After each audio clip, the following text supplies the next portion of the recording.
Right. My personal view on punk rock is that it's nauseating, disgusting, degrading, ghastly, sleazy, prurient, voyeuristic and generally nauseating. Have mercy! The country's a bleeding right today, isn't it? What are you trying to do about it? Make it worse? You'd have to expect nothing. He'd get nothing. You start off in school and they take your soul away. They take your brains away. You're not allowed to have an opinion that differs from theirs. You've got to think what they tell you to think. So when you leave school, your only future is getting married. And by the time you're about 29, you've got 2 kids. You just want to commit suicide.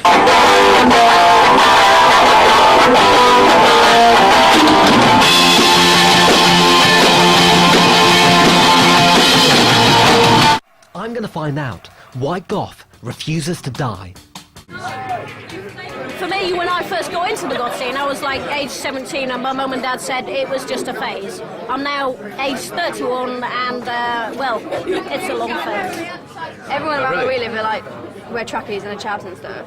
So are you the only goths in the village then? Pretty much. Kind of, yeah. I expected the Elsinore to be busier, but it seems most of the goths are back in their B&Bs, putting together their elaborate nighttime outfits.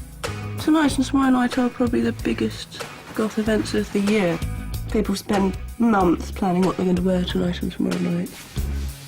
When I put all my makeup on and I've got all my hair pieces in and all my corsets and everything, that's the real me. That's when I look in the mirror and think this is what I really, really look like. This is kind of the me I'd want to be all the time. We were always the kind of the geeky kids at school. I suppose also we know what it's like to be rejected or to be the outsider. I mean, a lot of us were probably bullied at school. I was. It's that sort of sense of, you know what it's like to be hurt, so you don't ever want to hurt anyone else.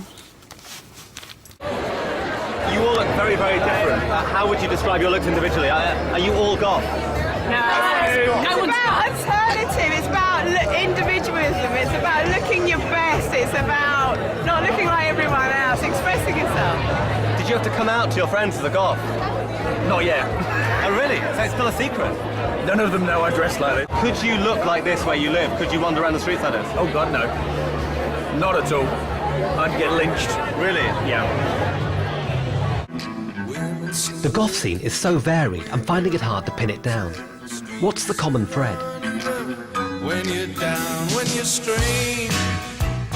The essence of goth revolves fairly obviously from the look of it around a kind of passion for a dark aesthetic, I guess, a sort of passion for particular kinds of clothing and music, some of which I guess associated with kind of horror imagery.